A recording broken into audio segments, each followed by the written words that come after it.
안녕하십니까. 김용민입니다. 오늘은 불기 2558년 부처님 오신 날입니다. 조계사 봉축 법요식에 참석한 박근혜 대통령의 말도 있었지만 부처님께서는 보리수 아래에서 정각을 이루신 후 첫 번째 계율로 이것을 강조했지요. 생명은 소중하다.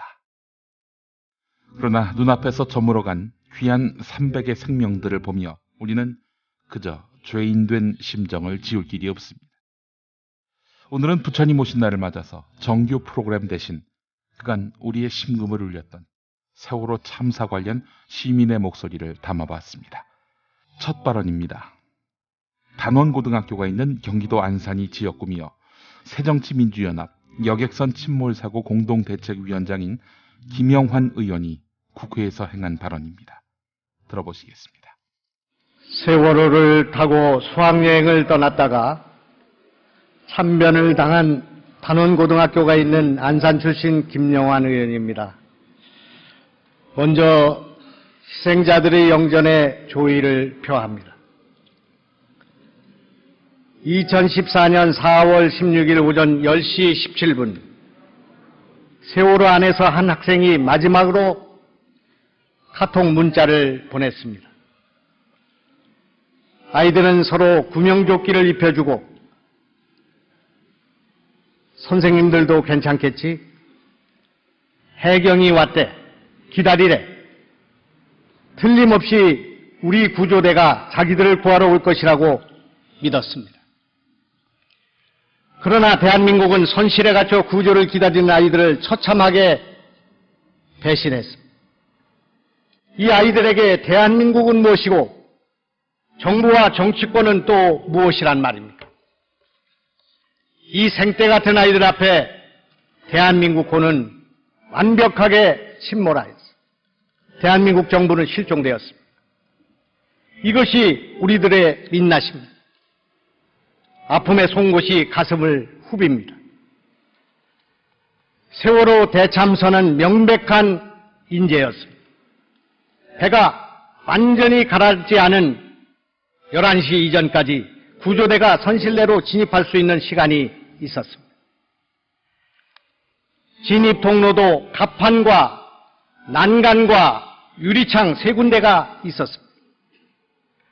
구명조끼를 선실 유리창에 대고 의자로 창을 깨려는 살려달라는 모습이 영상에 생생히 찍혀 남았습니다. 그런데도 해경 헬기와 함정이 현장에 온 9시 20분부터 배가 가라앉은 11시까지 단 한 사람도 선실로 들어가지 않았고 적극적인 구조를 하지 못했습니다. 도저히 용납할 수도 이해할 수도 없는 일이었습니다. 청와대는 오후 5시까지 300명이나 선실에 갇혀 있었다는 사실을 몰랐습니다. 오후 5시 재난대책본부를 방문한 대통령은 학생들이 구명조끼를 입었다는데 그렇게 발견하기가 힘듭니까? 라고 물었습니다. 안행부 차관이 답변했습니다. 갇혀 있어서 구명조끼가 큰 의미가 없다고 말했습니다. 대통령은 갇혀 있어서 라고 말합니다. 이때까지도 그토록 많은 학생들이 배 안에 있었다는 사실을 정부는 물론 청와대조차 모르고 있었던 것입니다. 청와대 브리핑과 동영상에 이 모든 사실들이 적나라하게 들어 있습니다. 당장 청와대 블로그를 찾아보시기 바랍니다. 수백 명의 생명이 걸려있는 골든타임에 대통령에게 잘못된 상황 보고를 해서 초동 대처를 그르친 자들은 누구입니까? 누가 이런 잘못된 보고를 했단 말입니까? 오전 10시경에 대통령께서는 해경 특공대를 투입해서 마지막 한 사람까지 확인하라. 선실에 있는 단 한 사람도 구하라 하는 대통령의 지시를 내렸습니다. 그러나 그 누구도 선실로 들어가지 않았습니다. 정부와 청와대가 사태를 오판했다는 움직일 수 없는 증거가 또 하나 있습니다. 정부는 구조자 집계를 368명에서 164명으로 200명씩이나 오락가락했습니다. 오후 4시 반까지 정부의 공식 입장은 368명이 구조되었다는 그런 내용이었습니다. 이런 결과를 보고받고 이것을 믿은 정부와 청와대가 배 안에 300명이 갇혀 있다는 것을 어찌 생각이나 했겠습니까? 그날 오전 11시 이후 단 한 명도 우리는 구해내지 못했습니다. 골든타임 초기 대응의 문제점과 진상을 규명하고 책임자를 처벌해야 합니다. 그때가 그 아이들의 삶과 죽음의 갈림길이었기 때문입니다. 생때 같은 아이들의 희생을 헛되이 하지 않고 유사사태의 재발을 방지하고 희생자 가족들의 상처를 조금이나마 치유하기 위해서는 진상을 규명하고 책임을 규명해야 합니다. 계속해서 전국여성연대가 지난달 20일 서울 광화문 동화면세점 앞에서 발표한 호소문입니다. 단원고 엄마들의 절규에 잠이 오지 않는다. 모든 엄마들이 같은 마음일 것이라며 우리가 촛불을 들자 단원고 엄마들이 신라 같은 희망을 버리지 않도록 이렇게 호소한 내용입니다. 들어보시겠습니다. 저희는 오늘부터 저녁 7시 서울을 비롯한 전국 각지에서 촛불을 들겠습니다. 단원고 엄마들이 다른 거 신경 쓰지 않고 아이만을 생각할 수 있도록 우리 엄마들이 촛불을 듭시다. 사고 5일째 단원고 학생들의 부모들이 나섰습니다. 아무것도 모르고 아무것도 안 되는 갑갑한 상황에서 천리길을 걸어서라도 청와대로 가겠다고 비가 추적추적 내리는 길을 나섰습니다. 변변한 옷도 걸치지 못했습니다. 슬리퍼를 신고 달려나온 엄마의 발이 한참을 걷자 아파오기 시작했습니다. 옆을 따르던 딸은 자신의 운동화를 벗어 엄마에게 신겨줬습니다. 딸은 맨발이 돼버렸습니다. 그리고 울부짖습니다. 네, 꺼내온 내 아이 얼굴도 알아볼 수 없으면 평생 못 산다. 조금이라도 멀쩡할 때 꺼내줘라. 한 번이라도 얼굴 알아볼 때 안아보고 떠나보내야 해. 총리가 말합니다. 10시에 봅시다. 그 10시에 총리는 보이지 않았습니다. 언론 앞에선 범정부 사고대책본부 대변인은 외부 민간인의 불필요한 소동 유발 행위나 거액의 인양자금 요구 등 악덕 행위를 근절, 실내 공기 환기, 샤워실, 화장실 추가 설치, 의료 지원을 실시, 셔틀버스 운행 단축 이따위 얘기만 했습니다. 천금보다 귀한 아이가 물속에 잠겨있는 엄마들이, 맨발로 천리길을 가겠다는 엄마들이 샤워실이 절실할까요? 외부 민간인들의 불필요한 소동 유발 행위라니요. 거액의 인양자금 요구 행위라니요. 언론인 여러분, 기자 여러분, 진짜 이런 일이 있기는 했나요? 정부는 재난을 관리하는 것이 아니라 분노한 민심을 억누르는 데만 골몰하고 있습니다.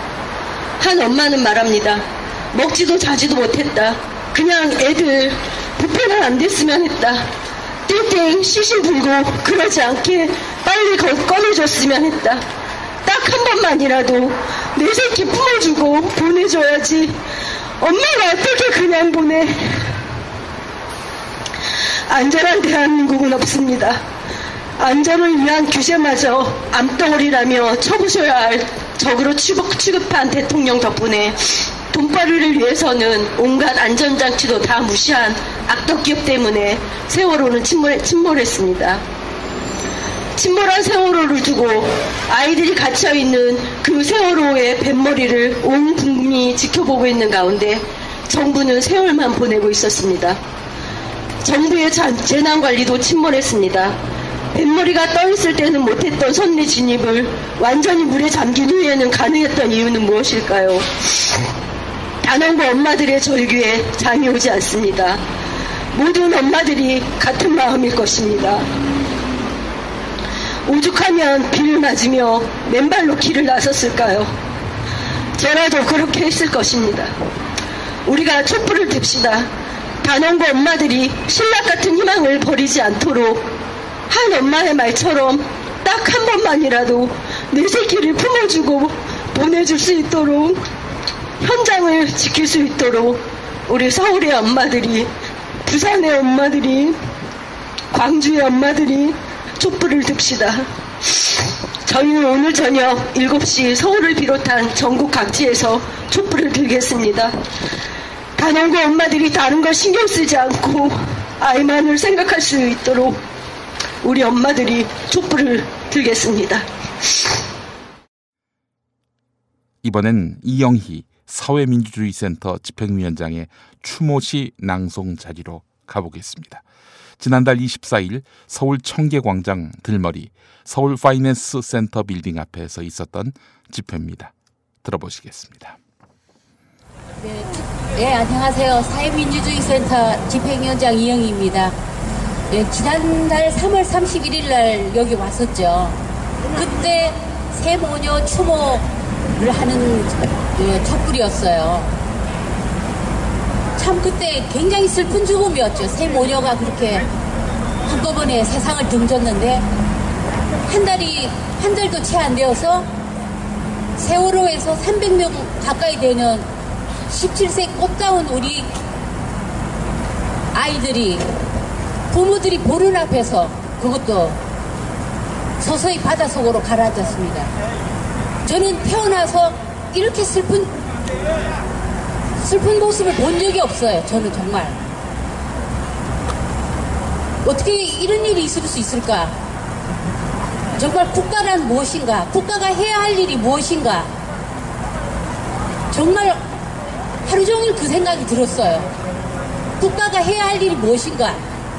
정말 그렇게 손 놓고 수수방관하고 서로 미루고 뭐 치킨이나 시켜먹고 이게 정말 이게 말이나 되는 그런 이게 우리가 나라에 살고 있습니까 지금?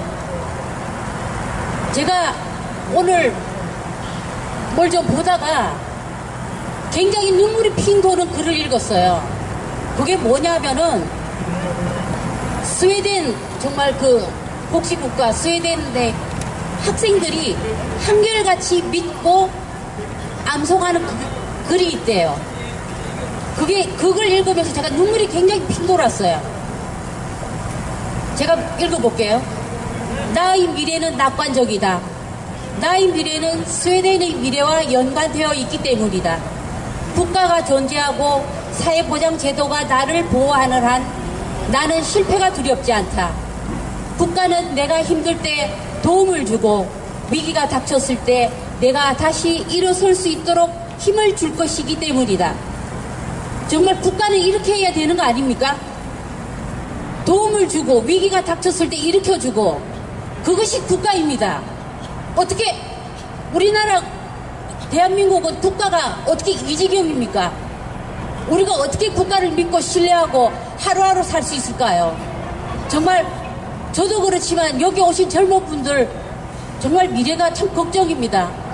그러면 우리가 어떻게 해야 될지 정말 우리 성찰하는 시간을 가져야 돼요. 이대로 정말 간다면 정말 암담합니다. 우리가 정말 각성해야 됩니다. 우리가 우리 애를 우리 스스로 보호하기 위해서 정말 우리가 우리의 역할을 하고 우리의 자리를 차지해야 됩니다.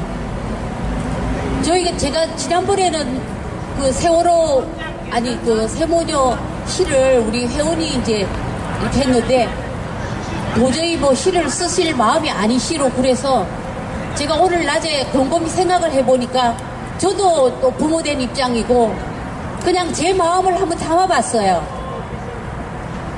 미안해 17세 꽃봉오리들아.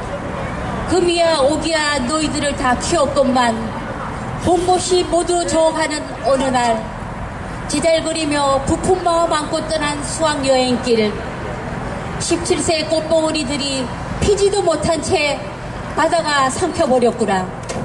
움직이지 말라는 그 말만 철석같이 믿고 서로의 손을 잡고 기다렸으나 너희들만 남겨두고 어른들이 먼저 배를 버렸다.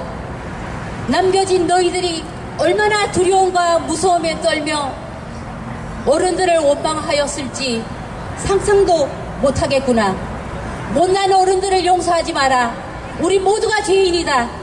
하늘을 들어 얼굴을 볼 수가 없다. 우리를 용서하지 마라. 국가를 용서하지 마라. 미안하다. 17세 꽃봉오리들아. 이상입니다. 계속해서 어머니의 마음을 담은 언론인 칼럼입니다. 이미 국민라디오 서화숙 3분 칼럼을 통해 방송된 내용이기도 합니다. 서화숙 한국일보 선임기자의 살릴 수 있었던 3시간 47분이란 제목의 칼럼 들어보시겠습니다. 안녕하세요. 서화숙입니다. 날씨도 화창했던 2014년 4월 16일입니다. 세월호 여객선에 탄 승객 302명이 세상을 떠났습니다. 그중 81명은 아직 시신조차 못 찾고 있습니다. 선장과 기관사, 항해사 등 선원은 승객들에게 움직이지 말라는 방송을 하고 도망갔습니다. 검찰이 조사해보니 기름값을 아끼고 화물을 많이 실어 수입을 늘리려고 배의 균형을 잡기 위해 가장 바닥에 싣는 물, 평형수를 1000톤이나 덜 담고 그 위에 화물은 규정보다 많이 실었습니다. 언제든 배가 기우뚱하는 사고가 날만 했습니다. 이런 부정이 가능했던 것은 수많은 감독기관이 돈으로 얽혀 불법을 눈감아줬기 때문입니다. 세월호가 물에 빠지는 사고는 해운사와 감독기관, 정부가 합작을 했습니다. 가장 중요한 문제는 사고 이후입니다. 오전 8시 52분에 배에 탄 단원고 학생이 제일 먼저 신고를 했고 9시 반에 해경이 현장으로 왔습니다. 출동이 늦었지만 문제 삼지 않겠습니다. 승객이었던 고등학생이 마지막으로 카톡을 보낸 시간이 오전 10시 17분입니다. 학생들이 움직이지 말라는 선내 방송을 들으며 기울어가는 배 안에 앉아있는 동영상을 혹시 보셨나요? 기우뚱하는 게 아무래도 미심쩍어 나가려다가 움직이지 말라는 선내 방송에 다시 말을 듣는 아이들의 모습이 거기 다 담겨 있었습니다. 구명조끼를 서로 챙겨주고 엄마 생각나 하니까 살 건데 뭘 그래 하며 서로 격려하고 농담도 던지고 그렇게 밝고 순한 아이들이었습니다. 그런데 이 47분 동안 배 안에 있는 아이들 누구도 구조받지 못했습니다. 다른 승객들도 마찬가지입니다. 현장에 도착한 해경은 눈에 보이는 어린이와 청소년을 제치고 선장 일행을 제일 먼저 구조한 것을 시작으로 배 밖으로 나온 사람만 구조했습니다. 배 안에서 승객이 유리창을 두드리는데도 탈출을 돕지 않았습니다. 영상에서 학생들은 구명조끼를 입고 있었습니다. 마지막 카톡 시간인 10시 17분 직후 물로 빠졌다면 오후 1시 17분까지는 살아있었습니다. 당시 그곳 수온이 12도 정도였습니다. 물에 빠지면 체온이 떨어져서도 3시간 정도밖에 못 견딘다고 합니다. 그래도 3시간이라면 오후 1시 17분까지는 살아있었다는 말입니다. 해경이 도착하고도 3시간 47분 동안 승객을 살릴 시간이 있었습니다. 그런데 해경은 어땠나요? 9시 30분에 도착했지만 38분에야 구조를 시작했습니다. 해경 구명정은 20분 이상 배 멀찍이 떨어져 있었습니다. 창문을 깨려고도 하지 않았고 배 안에 들어가 밖으로 탈출하라는 안내도 도움도 주지 않았습니다. 10시부터 10시 반 얼음에 소방방재청 소방헬기 11대가 도착했습니다. 9시 반에 출발했으나 일부는 전남지사가 자기를 태우고 현장으로 가라고 해서 10시 5분에 재출발해서 늦었습니다. 어이없는 이유로 현장이 늦었지만 그때도 사람을 살릴 수 있었습니다. 그러나 해경의 반대로 구조작업에 참여도 못하고 고스란히 되돌아갔습니다. 미군 구조 헬기도 2대가 왔습니다. 155km 떨어진 곳에서 한미연합군사훈련을 하던 미군 항공모함에서 MH-60기 2대가 오전 11시 58분에 도착했습니다. 이때도 승객을 구할 수 있었습니다. 그러나 국방부가 돌려보냈습니다. 해군의 해난구조대가 낮 12시 4분에 도착했습니다. 최정예 잠수요원을 비롯해 우리나라에서는 가장 뛰어난 해난구조 전문가들입니다. 물속에 들어가 유리창도 깨고 빠진 사람도 구할 수 있었습니다. 이때도 승객들은 살아있었을 것입니다. 그러나 역시 해경의 반대로 구조작업에 참여를 못했습니다. 진도의 어민들이 사고 현장을 보고 배를 타고 구하기 위해 달려갔으나 전원 구조가 됐으니 돌아가라는 말을 들은 시간은 오전 10시 반에서 11시 사이입니다. 가장 줄여잡아도 47분. 길게 잡으면 3시간 47분이 있었습니다. 그 긴 시간 동안 해경이 아닌 곳은 구조에 참여하지 못했고 해경은 구조하지 못했습니다. 안 했을까요? 심지어 해경은 제일 먼저 구출한 선장을 숨겨주기까지 했습니다. 이건 그래서 사고가 아닙니다. 무능하고 무책임하고 부패한 정부가 저지른 청소년과 시민 살해입니다. 그리고서 대통령이 사과조차 하지 않습니다. 국무회의에서 총리실을 사나 국가안전처를 만들겠다는 발표를 하면서 그 앞에 이번 사고로 많은 고귀한 생명을 잃었는데 국민 여러분께 죄송스럽고 마음이 무겁습니다. 라고 덧붙인 것을 사과라고 주장합니다. 22조 원을 4대강에 쏟아부어 환경 파괴를 하고 국정원이 정치 개입까지 저지른 분별 없는 이명박 전 대통령조차도 잘못이 크다 싶으면 춘추관에서 정식으로 사과했습니다. 존경하는 국민 여러분으로 시작하고 머리 숙여 죄송하다는 말씀을 전합니다로 끝나는 대국민 사과문을 발표했습니다. 박근혜 대통령처럼 국무회의장에 앉아서 국무회의를 개최하겠습니다로 시작하는 게 어떻게 국민 사과입니까? 대국민 사과 이전에 유족을 만났을 때 사과해야 합니다. 안 했습니다. 되려 유족이라는 사람은 무릎 꿇고 대통령은 바라보는 이 기괴한 장면만 보였습니다. 정상적인 대통령이라면 얼른 내려가 일으켜 세우면서 제가 죄인이라고 했을 것입니다. 그런데 유족들은 외면하고 분향을 가서는 엉뚱한 할머니를 데려다 놓고 유족인 척 위로하는 사진이나 배포했습니다. 그날 마스크로 얼굴을 가리고 무릎을 꿇은 유족은 진짜 유족입니까? 302명 사망자 가족뿐 아니라 온 국민이 구할 수 있는 생명을 구하지 못했다고 소구름을 우는데 이런 쇼를 하는 대통령과 주변 인물들은 인간으로서의 기본적인 품성이나 있긴 한 겁니까? 도덕심을 떠나 능력만이라도 물어봅시다. 2003년 이라크전으로 사망한 미군이 139명입니다. 전쟁도 아닌데 충분히 구할 수 있는 시간이 있었는데도 국민 302명을 죽게 만든 이 정부는 과연 나라를 이끌어갈 능력이 있습니까? 이런 정부를 위기가 닥쳤을 때 신뢰할 수 있습니까? 대통령은 정부를 통솔할 능력과 책임감이 있습니까? 행정부의 수반은 대통령이고 총리는 대통령의 명을 따르는 사람이라고 헌법에도 나와 있습니다. 그런데도 잘못이 터지면 총리에게, 장관에게, 청장에게, 해운사에게 책임을 미루는 데에서도 대통령은 책임자 자격을 잃었습니다. 더 큰 재난을 막기 위해서라도 이제 신중하게 거취를 생각해 주기 바랍니다. 서화숙이었습니다.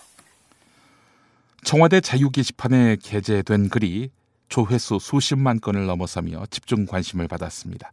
4월 27일에 게재된 당신이 대통령이어선 안 되는 이유라는 제목의 글입니다. 이 게시물은 이번 세월호 참사에 대해 정부의 대처 능력을 지적하고 박근혜 대통령에 대해서 하야를 촉구하는 내용을 담고 있습니다. 글을 쓴 사람은 박성미 영화감독입니다.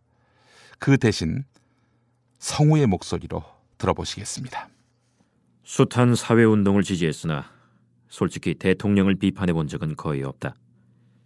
그러나 처음으로 이번만큼은 분명히 그 잘못을 요목조목 따져 묻겠다.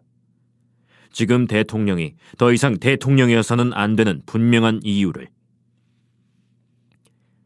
대통령이란 직책 어려운 거 안다. 아무나 대통령 하라 그러면 쉽게 못한다. 그래서 대통령을 쉬이 비판할 수 없는 이유도 있었다. 그리고 대통령 물러나라 라는 구호는 너무 쉽고 공허하기도 했기 때문이다. 그리고 정부가 아무리 무능해도 시민들이 정신만 차리면 그 사회를 바꿔나갈 수 있다고 믿었기 때문이다. 하지만 이번에 대통령은 대통령으로 임무를 수행해야 할 아주 중요한 몇 가지를 놓쳤다. 첫째, 대통령은 자기가 해야 할 일이 뭔지도 몰랐다. 대통령이 구조 방법 고민할 필요 없다.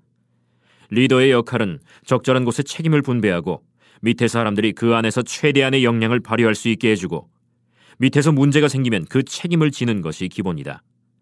특히 아랫 사람들끼리 서로 조율이 안 되고 우왕좌왕한다면 무엇보다 무슨 수를 쓰든 이에 질서를 부여하는 역할을 해야 한다. 안행부 책임하에서 잘못을 했다면 안행부가 책임지면 된다. 해수부가 잘못했으면 해수부가 책임지면 된다.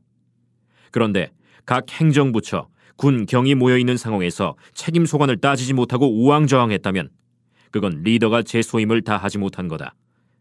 나는 군 최고 통수권자이자 모든 행정부를 통솔할 권한이 있는 사람은 우리나라에서 딱 한 명밖에 모른다. 대통령이다. 대통령이 했어야 할 일은 현장에 달려가 상처받은 생존자를 위로한답시고 만나고 그런 일이 아니다. 그런 건 일반인도 할 수 있는 일이다.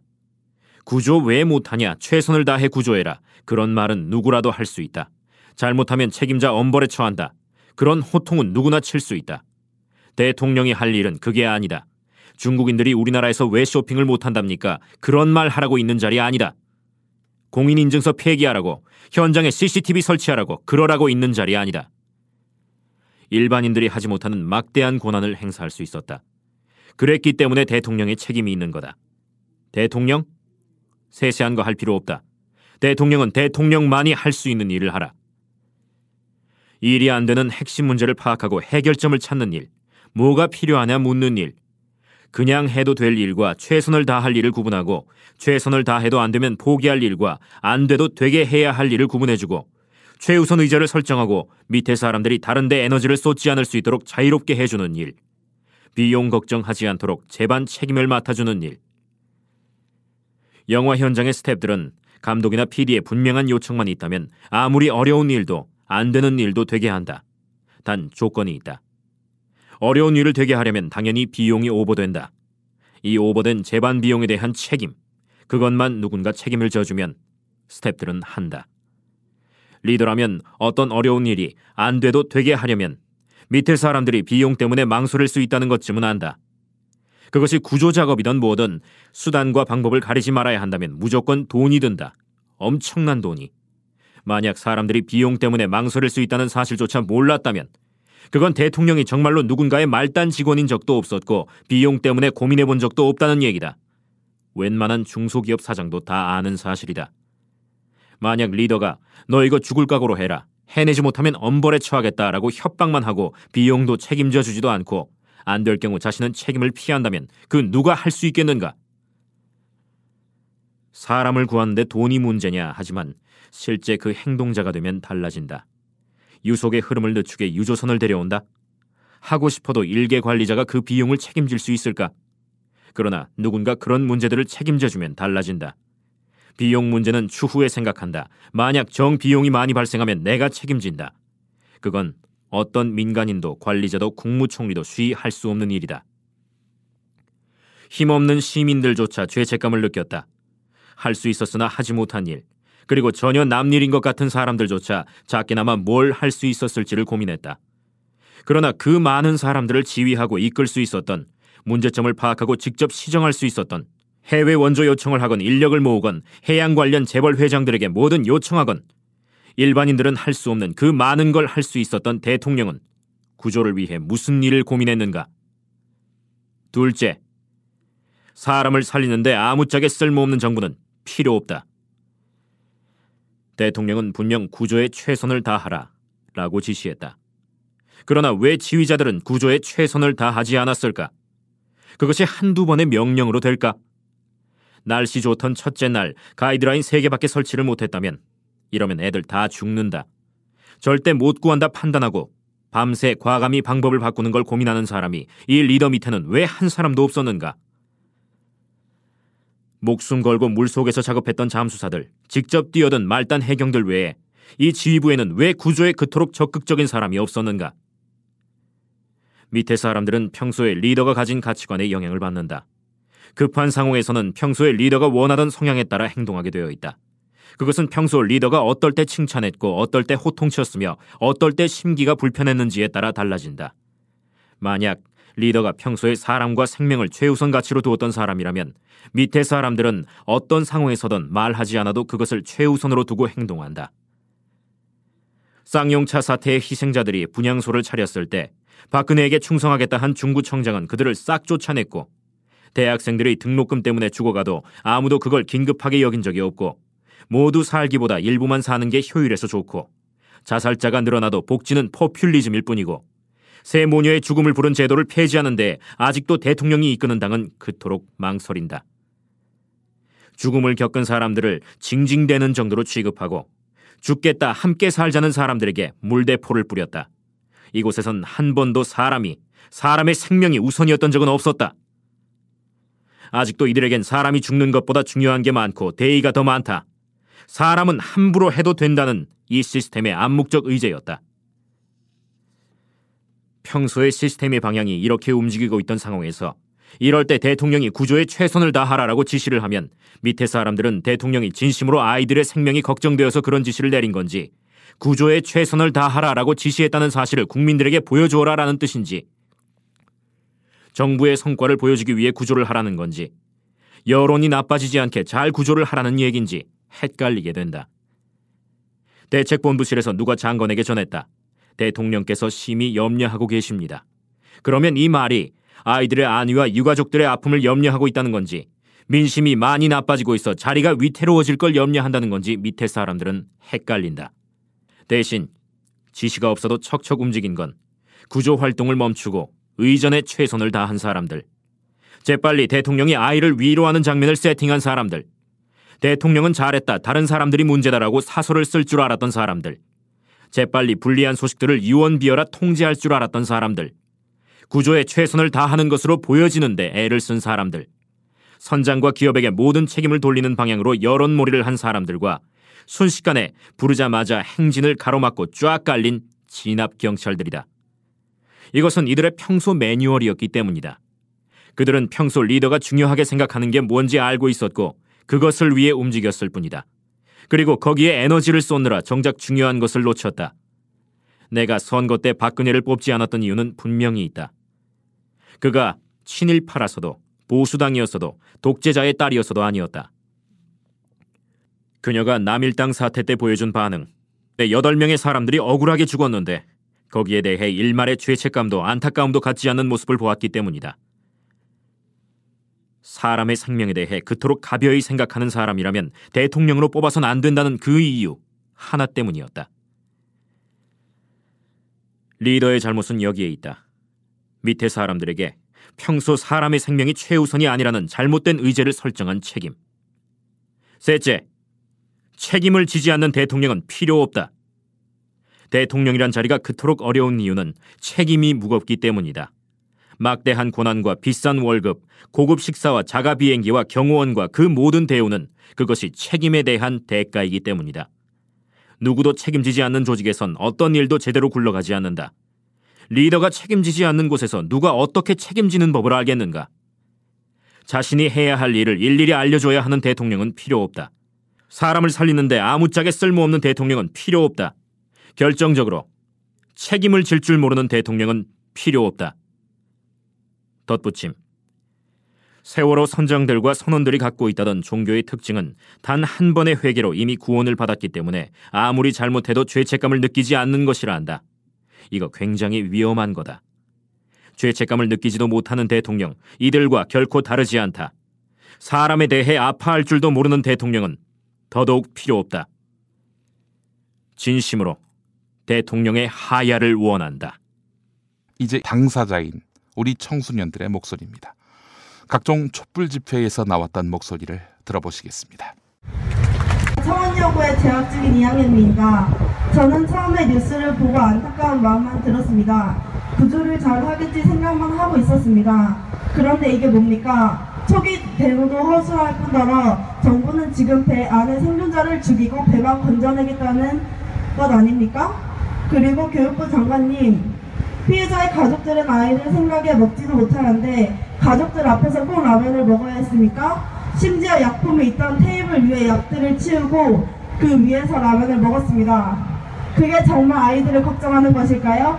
그리고 국무총리님, 가족들은 밤새 잠도 자지 못하고 아이들을 기다리는데 국무총리님은 차에서 편안하게 잠을 잤습니다. 그리고 정부는 세월호 사건 뒤에 숨어서 국민이 반대하던 민영화를 추진했습니다. 그리고 국민에게 미개하다는 말을 하는데 이러한 행동을 하는 정부가 정말 미개한 것이 아닐까요? 또한 이렇게 안타깝고 슬픈 사고가 또 일어나지 않을 거라는 보장은 없습니다. 지금도 이런 식으로 대처하는데 나중에 일어날 일에 바른 대처를 할 것 같습니까? 그리고 언론은 국가의 눈치를 보지 않고 국민에게 옳은 정보를 전달해야 합니다. 박근혜 대통령님, 지금이라도 제 친구들을 살려주십시오. 그리고 스스로 반성하시길 바라겠습니다.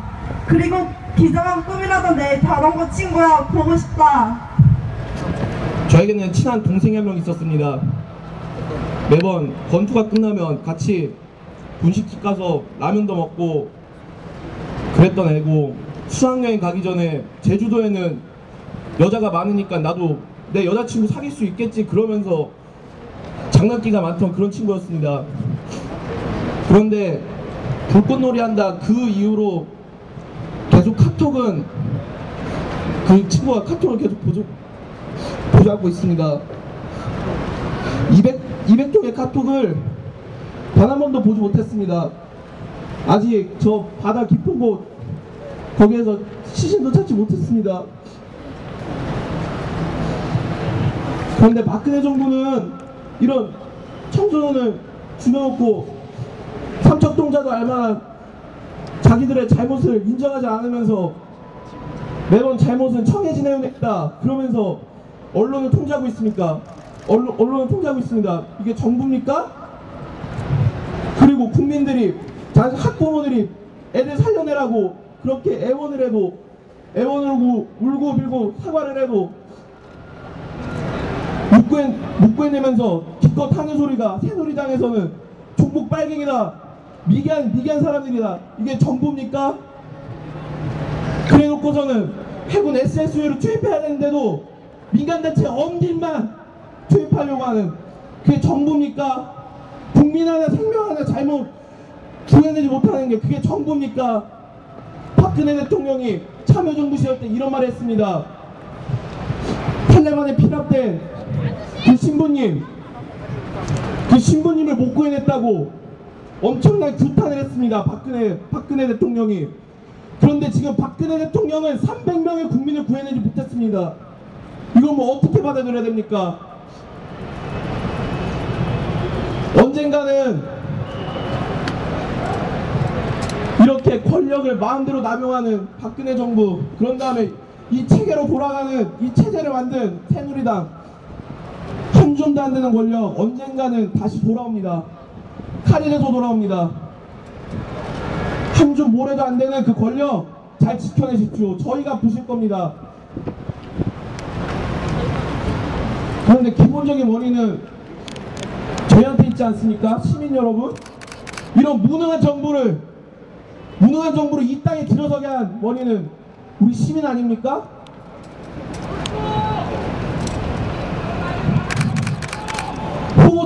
후보자의 기질을 보지도 않고 당만 보고 이름만 보고 뽑는 그런 것 때문에 무능한 정부가 이 땅에 들어선 거 아닙니까? 저희가 이런 불합리를 이 땅에서 몰아낼 수 있는 건 깨어있는 시민의식밖에 없을 거라 생각합니다.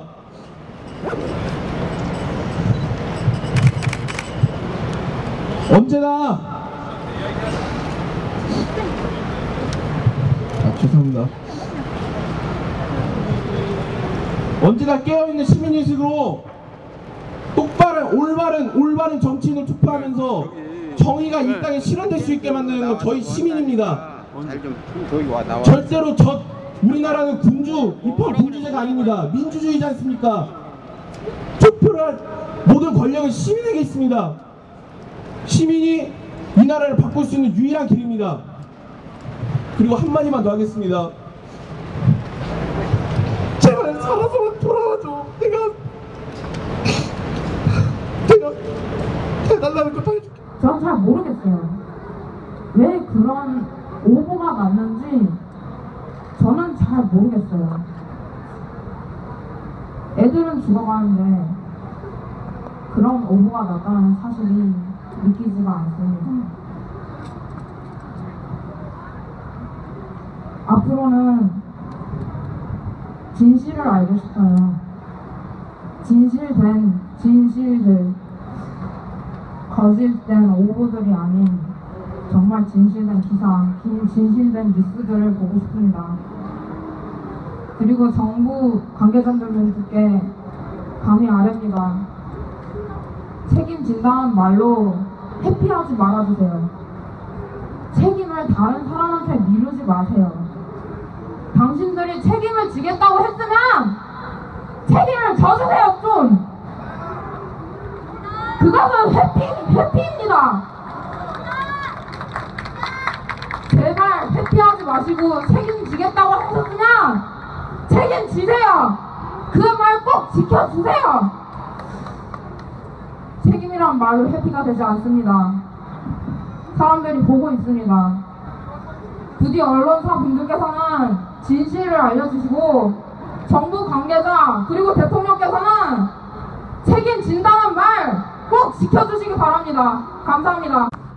처음에 그 사건을 들었을 때 그래 뭐 미국에서도 인정받았다던 수상구조 우리나라에서 일어나겠지.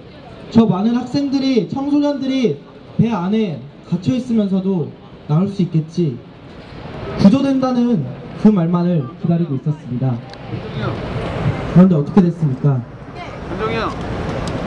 모두 살아나오지 못했습니다.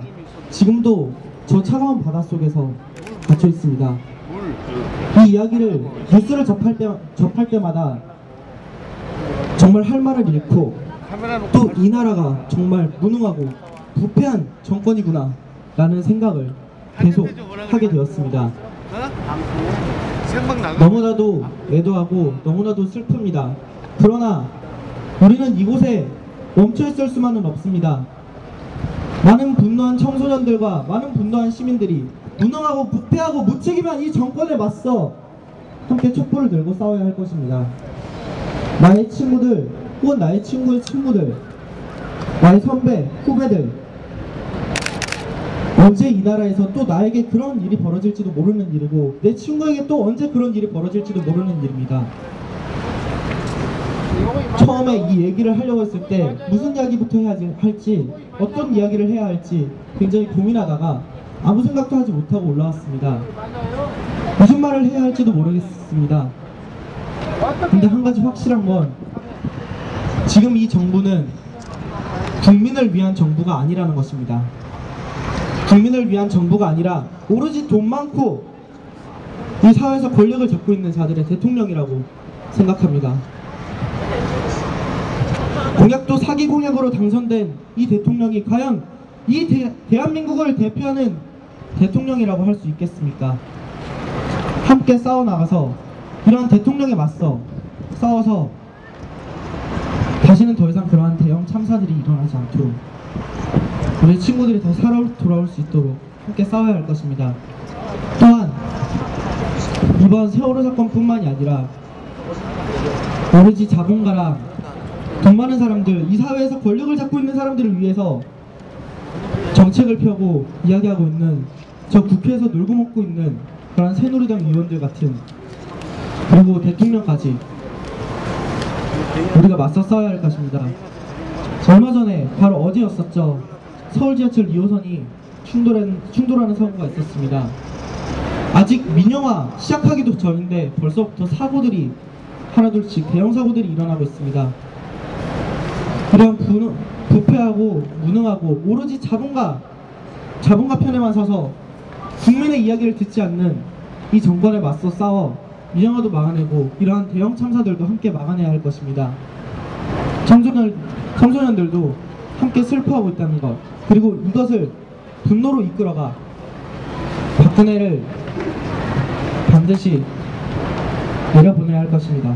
우리 함께 싸워서 희생당한 청소년들이 그들의 한을 풀어줄 수 있도록 함께 싸워나갑시다. 감사합니다.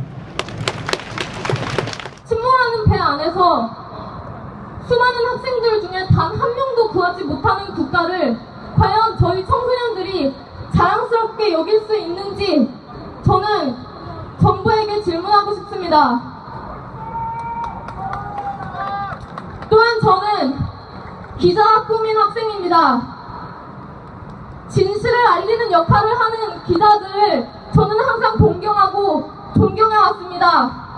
하지만 세월호 사건 이후 저는 제가 과연 그들을 존경하고 동경할 수 있는가 또다시 의문을 가지게 되었습니다. 진실을 알리는 역할을 해야 할 기자가 이제 막 구해져 나오는 학생들에게 마이크를 들이밀고 친구가 죽었냐는 사실을 아냐며 자극적인 보도를 추구하는 그들을 제가 과연 존경할 수 있을지 의문입니다. 대통령님, 국회의원님, 그리고 정부께 묻습니다. 당신들은 우리나라를 자랑스럽게 여길 수 있습니까? 그렇지 않다면 저희 청소년들이, 국민들이 국가를 자랑스럽게 여길 수 있는 대한민국을 만들어주세요.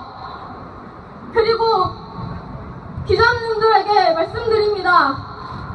저 같은 아직 기자의 꿈을 가지고 진실을 알릴 수 있다는 희망을 버리지 않는 언론 꿈나무들에게 저희의 꿈을 계속 지켜나갈 수 있도록 도와주세요. 생때 같은 아이들이 물속에서 생을 마감하면서 우리는 사회의 안전, 나아가 생명에 대한 관념을 자문하지 않을 수 없습니다. 우리는 얼마나 이기적이었는가. 우리의 한탄, 우리의 분노는 어떻게 집약돼야 할까. 광고 듣고 와서 도울 김용옥 선생의 목소리로 답을 찾아보겠습니다. 조선의 창공이 원혼의 피눈물로 물들어 잿빛 같은 암흑을 드리우고 온 생명의 분노가 여러같이 치솟아 암흑의 장막을 불태울 때 원망조차 잊어버린 순결한 여린 홀령들은 신단수의 하늘에서 소리친다. 엄마, 아빠, 홍익인간의 천부인은 어디로 사라졌나요? 1950년 6월 25일 국민 전체의 안위를 책임지고 있었던 이승만은 새벽부터 전쟁 발발의 소식을 듣고 우선 자기 혼자 도망갈 생각부터 했다. 26일 아침 8시 신성모 국방장관이 방송에 나와 국군이 인민군을 물리치고 북진 중에 있다는 담화를 발표한다. 그런데 27일 새벽부터 비상국무회의가 열렸지만 이승만은 회의에 참석조차 하지 않았고 열차편으로 이미 몰래 서울을 빠져나가고 있었다. 그는 대전 도피에 관해 강요는 물론 국회의원 하물며 육군본부에까지도 알리지 않았다. 그런데 이승만은 대전에 도착하자마자 곧 특별 담화를 녹음한다. 27일 오후 9시부터 서울중앙방송국에서 전파를 타고 전 국민에게 전달되었다. 우리 국군이 용감하게 적을 물리치고 있습니다. 국민과 공무원은 정보 발표를 믿고 동요하지 마십시오. 나 대통령 본인도 서울을 떠나지 않고 국민과 함께 서울을 지키고 있습니다. 생 거짓말이었다. 이날 정은국 장교의 말만 믿은 모윤숙은 밤늦게까지 가두 선전 방송을 하고 다녔다. 이승만의 파렴치한 만행은 여기서 끝나지 않는다. 28일 새벽 2시 30분 아무 예고도 없이 한강대교를 폭파시켜버렸다. 사전 통보나 통제가 없었기에 50대 이상의 차량이 물에 빠지고 그 다리를 건너가던 시민 500여 명이 폭사하였다. 군사 전략적으로 볼 때도 이것은 터무니없는 실수였다.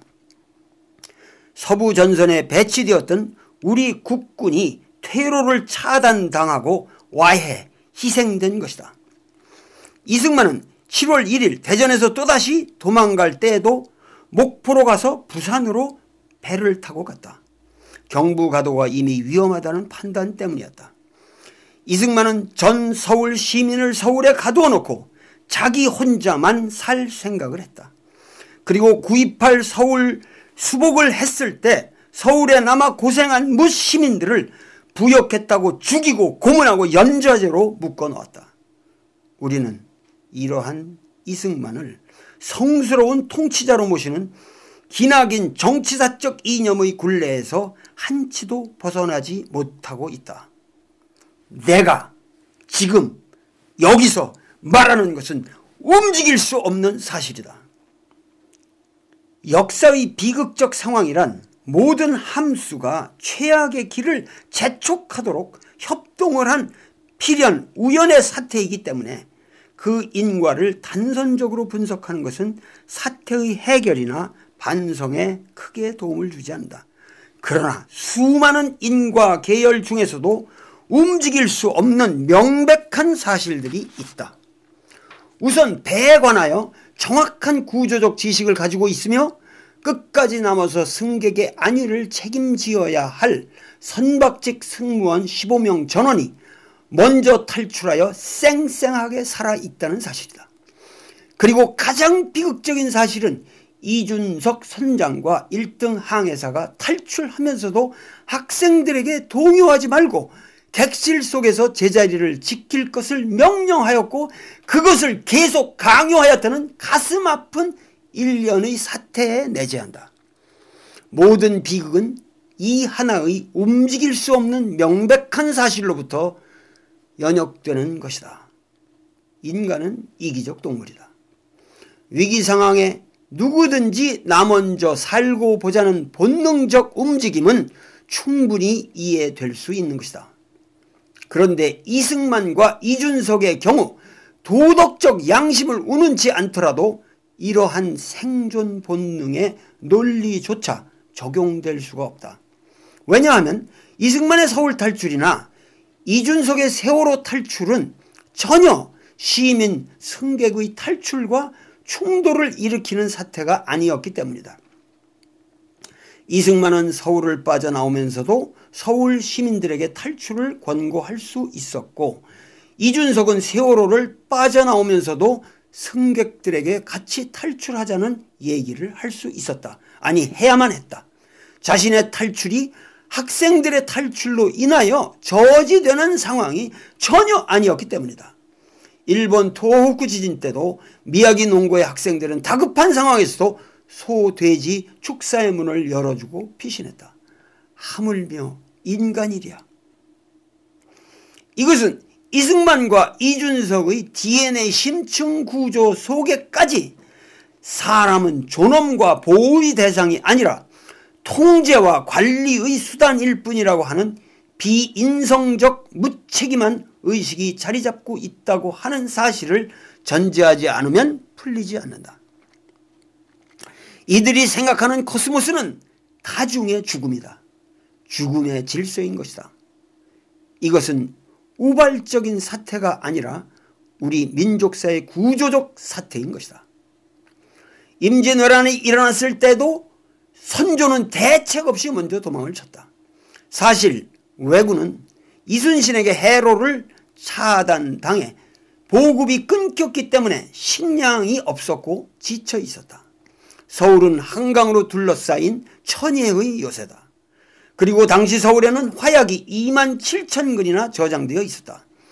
한강의 대형 수송배들과 지형을 활용하고 강북 강변에 군사를 배치하여 대처했더라면 왜군의 도강을 쉽사리 막을 수 있었다.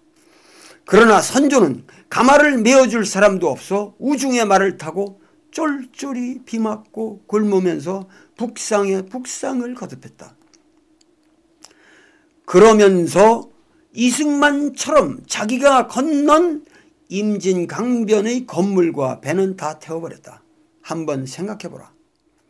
그가 의주까지 도망갈 때 그의 말을 이끌었던 말단관리 리마와 임난을 승리로 이끈 불세출의 영웅 이순신 장군의 두 사람의 공헌을 평가할 때 누굴 더 높게 평점했을까? 외란이 끝나고 전체 훈공을 평가하는 자리에서 선조는 이순신이 일적추의 목도 베지 못했고 일적진도 함락시키지 못했다고 생 거짓말을 하면서 외란을 토평한 것은 오로지 자기가 의주에서 요청하여 온 천병 덕분이라고 말한다. 선조의 의식 속에서는 이순신이나 외적과 피 흘리며 싸운 의병들보다 자기 말머리꾼이 더 위대한 것이다. 호성, 선무, 청란, 삼공신, 도감의궤에 의거한 것임. 지금 전 국민의 애간장을 끓게 만드는 것은 세월호가 기울기 시작한 최초의 시각으로부터 적게는 20분, 넉넉하게는 2시간 정도 충분히 사태 해결을 위한 구명 결단의 여백이 있었다는 엄연한 사실이다. 그러나 그 어느 누구도 이 최초 절명의 황금 시간에 아무런 결단을 내리지 않았다. 언론은 부정확한 보도로 사태를 흐리게 했을 뿐 아니라 모든 관련된 국가행정부서의 사람들은 혼선을 빚기만 하는 다양한 대책본부를 꾸리기만 하면서 책임을 회피하고 황금 시간을 허송했고 또 거짓말만 남발했으며 그 사건 현장에 당도한 그 어느 누구도 학생들이 애처롭게 죽어간다는 것을, 이 끔찍한 사실을 목도하면서도 주체적인 판단을 내리지 못했다. 이순신이 좌수사로서 당시 세태의 관행에 역행하여 임난 직전에 수군과 화포와 전술과 전함을 정렬해 놓았다는 이 사실은 오로지 그의 독자적 판단에 의거한 것이다. 이러한 이순신에게 선조는 원균의 모함을 빌미로 종적죄를 씌워 서울로 끌어올리자마자 심한 고문을 가했다. 삼도 수군 통제사로서 5년 동안 나라를 구한 명장을 함부로 나국한 것이다. 이순신은 노량해전에서 전사할 때까지도 그 지독했던 고문의 후유증에 시달렸다. 우리 역사는 구조적으로 책임을 질 줄 아는 결단의 인물을 키우지 않았다. 호골이란 성군 문왕의 다스림이 없이도 태어난다고 맹자가 말한 그 리더십의 주인공들에게 경의를 표하지 않았다. 오로지 민중의 직감적 판단 속에서만 우리 사회의 정의는 지켜져 내려온 것이다.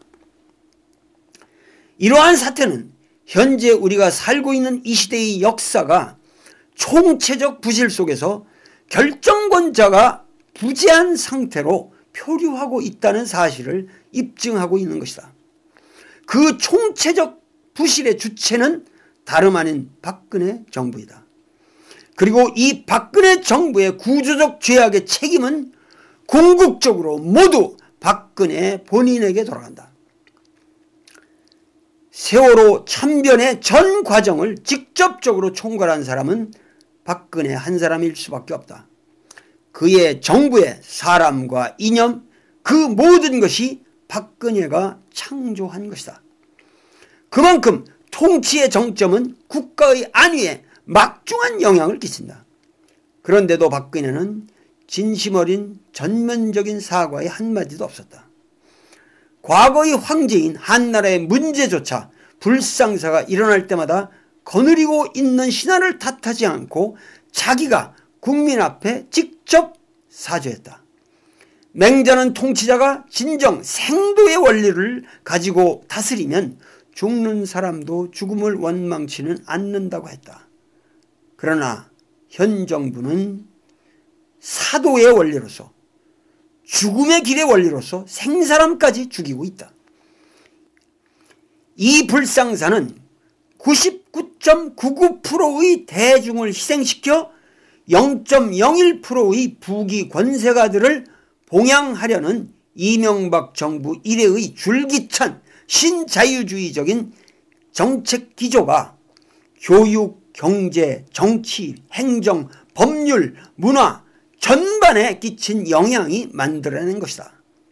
세월호의 실소유주 유병언은 이윤 극대화를 위하여 승객을 짐짝화한 것이다. 유병언은 종교적 허세를 빙자하여 선량한 시민을 포갑하며 폭리를 취하는 데만 혈안이 되어 있었던 것이다. 이 사회의 주류 언론들이 이 기회에 박근혜 대통령이 책임 소재가 있는 모든 행정조직, 또 세모, 청해진과 같은 음흉한 범죄기관을 발본색원해야 한다고 과격한 주장을 펴지만 이것은 사태의 본질적 해결이 아니다.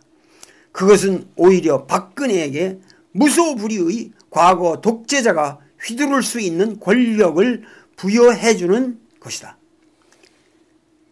박근혜와 그 주변의 사람들은 이러한 사태를 활용하여 도덕적 제스처의 칼자루를 휘두르기만 하면 목전의 선거에서 승리를 구가할 수 있다는 계산을 즐기고 있을지도 모른다.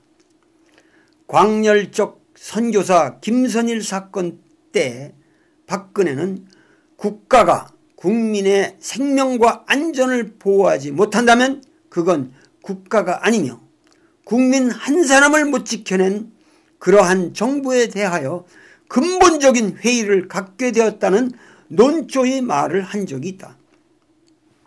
나 돌은 선포한다.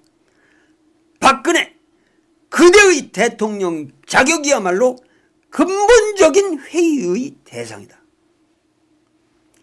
그대가 설사 대통령의 직책을 맡고 있다 할지라도 그것은 본질적으로 허명이다.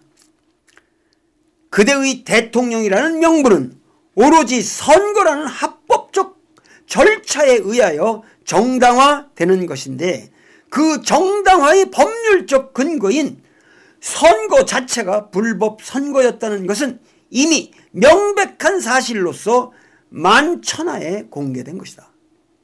이 땅의 종교 지도자들이 이미 그대에게 대통령 사직의 권고를 한 바 있다. 트위터상에 올라오는 어린 학생들의 문구를 보라. 그 속에 이 시대의 진실을 말해주는 항변의 언사들이 많다. 국민들이여 더 이상 애도만 하지 말라.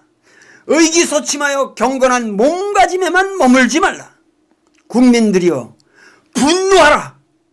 거리로 뛰쳐나와라. 정의로운 발언을 서슴지 말라. 박근혜여, 그대가 진실로 이 시대의 민족 지도자가 되기를 원한다면 대통령직에서 물러나는 것이 정도일 것이다. 그러나 그것이 차마 여의치 못하다고 한다면 정책의 근원적인 기조를 바꾸고 거국적 내각을 새롭게 구성하여 그대의 허명화된 카리스마를 축소하고 개방적 권력 형태를 만들며 주변의 어리석은 유신 잔당들을 척결해야 한다. 그들은 통치 능력이 부재한 과거의 유물이라는 사실이 이미 명백하게 드러났다. 그대의 양신은 민족이다. 부자만 옹호하는 현 정부의 가치관이 빚어낸 부패와 무능, 협잡과 유착의 고리들이 우리 사회를 휘덮어 악취를 풍기고 있다. 대통령의 사과는 언변이나 몸짓, 슬픔을 가장하는 표정이 아니다.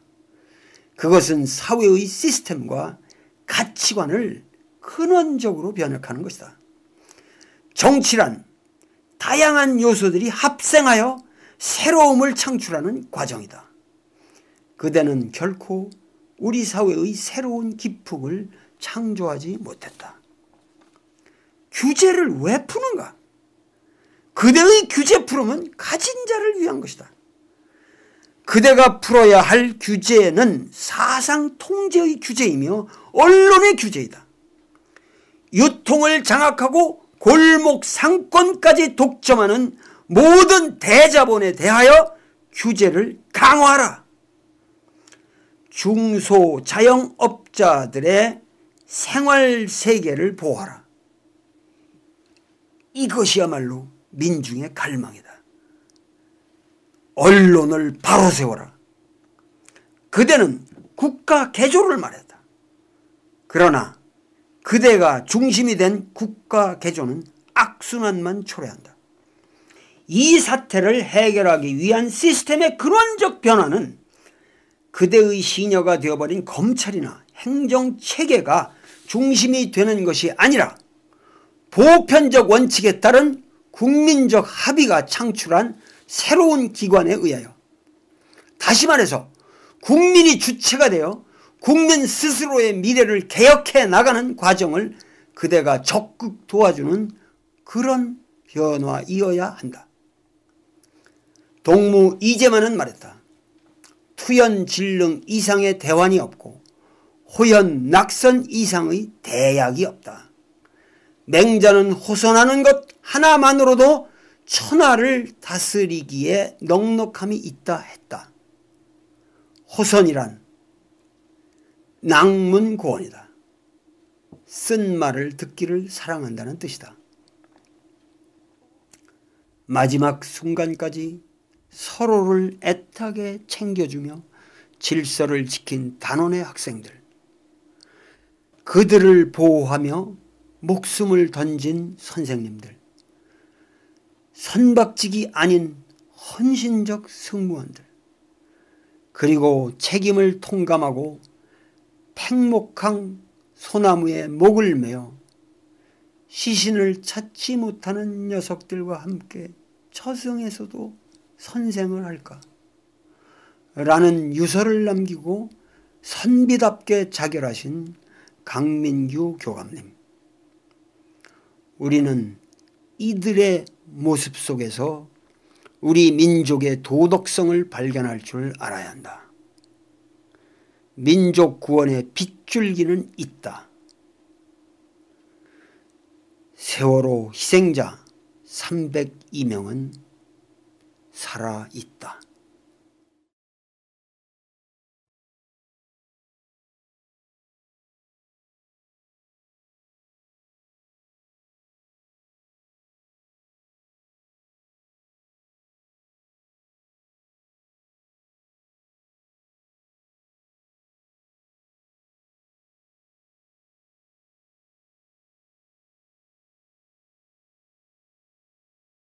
도울 김용옥 교수의 한결의 기고문이 일파만파를 일으키고 있다. 그의 글이 게시된 지난 주말 이후 주요 포털에서는 수만 건씩 댓글이 달리고 페이스북, 트위터에서도 폭발적인 반응이 일었다. 세월호 사태의 무책임을 질타하며 박근혜 대통령의 하야를 요구한 김용옥 교수의 발언에 수많은 누리꾼들이 이 시대 지식인으로서 해야 할 말을 용기 있게 해줬다며 호응했다. 민심의 동요가 심상치 않다는 사실을 박근혜 대통령과 정부는 직시해야 한다. 오늘자 한결의 사설 내용입니다. 우리의 같은 분노와 탄성은 이웃의 아픔에 대한 공감이겠지요. 비단 세월호에만 그칠 것이 아니라 도처에서 눈물과 비탄을 쏟아내는 이웃들의 아픔에 또한 주목해야 할 것입니다. 불기 2558년 부처님 오신 날을 맞아 꾸민 세월호 참사 관련 시민의 목소리. 지금까지 김용민이 엮었습니다. 여러분 뜻깊은 하루 보내십시오. 들어주셔서 고맙습니다.